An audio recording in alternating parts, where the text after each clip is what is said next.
नमस्कार, मैं संगमित्रा आप सभी का स्वागत करती हूँ हमारे न्यूज चैनल खबर जनता तक में। अफवाह नहीं, हकीकत बयां करते हैं हम। आइए देखते हैं आज की खास खबर। एक रात में खड़ी कर सकते हो। बुद्धिस्ट कल्चर का काम हम इसी एजुकेशन सिस्टम को हाथ में लेकर करना चाहते हैं। आज वो हमारे बच्चे गुरु ब्रह्मा गुरु विष्णु सिखाकर ब्राह्मणी कल्चर को ढोने के लिए तैयार कर रहे हैं। हम इस देश में ऐसी यूनिवर्सिटी, ऐसी एजुकेशन सिस्टम का निर्माण करने के लिए काम कर रहे हैं जहां पर ब्राह्मणों के भी बच्चों को हम पढ़ाने का काम करेंगे, लेकिन शुरुआत बुद्धम शरणम गच्छामि से करेंगे। इस देश में मोदी और गांधी का कोई झगड़ा नहीं है। नरेंद्र मोदी राहुल गांधी में आपस में कोई झगड़ा नहीं चल रहा। कांग्रेस का बीजेपी का आपस में कोई झगड़ा नहीं है, कोई लड़ाई नहीं है, कोई आपस में मतभेद दोनों के नहीं है। इस देश का सिर्फ एक ही झगड़ा है और वो झगड़ा खुद बाबा साहब अंबेडकर जी ने हमें समझा कर गए हैं। बाबा साहब कहते हैं, history of India is nothing but moral conflict between Buddhism and Brahmanism. Bharat का इतिहास दूसरा तीसरा कुछ नहीं है, केवल बौद्धम और ब्राह्मणी धर्म में संघर्ष है। यही भारत का मूल झगड़ा है। इस झगड़े से ध्यान अटकाने के लिए मोदी और गांधी का झगड़ा दिखाया जाता है, इस झगड़े से ध्यान हटकाने के लिए। और इसलिए हमें अपनी मूल लड़ाई के लिए उतरना होगा। अगर वो हमारे बच्चे अपने एजुकेशन सिस्टम को हाथ में लेकर हमारे बच्चे ब्राह्मणिकल सिस्टम में लेकर जा रहे हैं, तो हमें वहां पर रोक लगाकर हमें बुद्धिस्ट एजुकेशन सिस्टम इस देश में खड़ी करनी होगी। और उसके लिए हम वो काम कर रहे हैं। अब पैसे कहां से आए? हमारे पास तो पैसे ही नहीं है। आपको पता है इस देश में अंबानी किसके पैसों पे काम करता है? अडानी किसके पैसों पे काम करता है? जितने भी ये जो 7 परिवार देश को चला रहे हैं, ये किन के पैसों पर? ये सारे, ये जो रोड्स है, ये जो मेट्रोज है, आपके यहां पर भी मेट्रो खड़ी हो गई है, ये किन के पैसों से खड़ी हुई है? अंबानी ने, अडानी ने एक भी रुपया खुद के जेब से नहीं लगाया, एक भी पैसा नहीं लगा। तो ये पैसे लगाता किसके जेब से?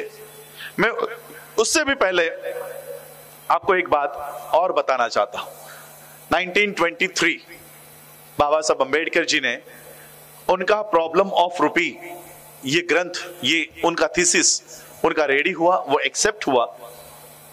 और उनके रिकमेंडेशंस पर, उन्होंने जो रिकमेंडेशंस उस ग्रंथ में दिए थे, उनके थीसिस में दिए थे, वो उस समय के गवर्नमेंट ने एक्सेप्ट किए। और बाबा साहब के रिकमेंडेशंस के ऊपर रिजर्व बैंक ऑफ इंडिया का निर्माण हुआ, जिस वजह से पूरी भारत की बैंकिंग सिस्टम ये बाबा साहब अंबेडकर जी के प्रॉब्लम ऑफ रूपी पर खड़ी हुई। इस देश की बैंकिंग सिस्टम किनकी देन है? बाबा साहब अंबेडकर जी की। लेकिन दुख की बात यह है कि उनके ही समाज के लोगों की बैंकिंग सेक्टर में जीरो रिप्रेजेंटेशन है।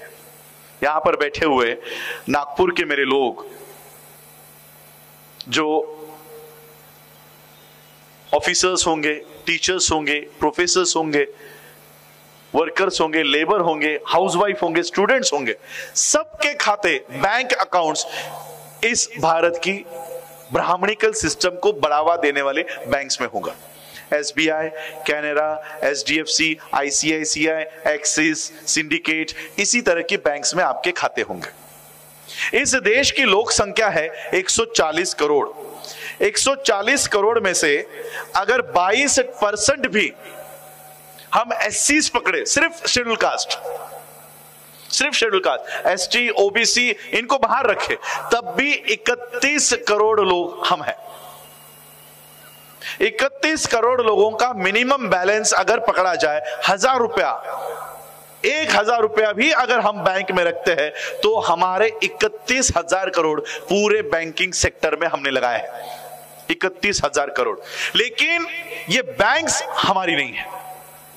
जो पैसे हमने, आपने आपकी मेहनत के जिसके बैंक में रखे हैं, जिसके प्लेटफॉर्म पे रखे हैं, बैंक क्या है? प्लेटफॉर्म है। पैसे रखने का प्लेटफॉर्म है। जैसे आज मुझे अपनी बात रखने के लिए आप लोगों ने ये प्लेटफॉर्म बना के दिया, इस प्लेटफॉर्म से मैं अपनी बात कर सकता हूं, उसी तरह से पैसे रखने के प्लेटफॉर्म को कहते हैं बैंक। क्या हमने 75 साल में अपनी पैसे रखने के प्लेटफॉर्म को तैयार किया? जैसे 2 दिन में आपने ये मंच तैयार किया, तब जाकर मैं अपना ये भाषण दे पा रहा हूं। तो पैसे रखने का मंच तैयार किया। जुड़े रहिए हमारे साथ और देखते रहिए खबर जनता तक। अफवाह नहीं, हकीकत से रूबरू कराते हैं। लाइक सब्सक्राइब अवश्य करें। धन्यवाद।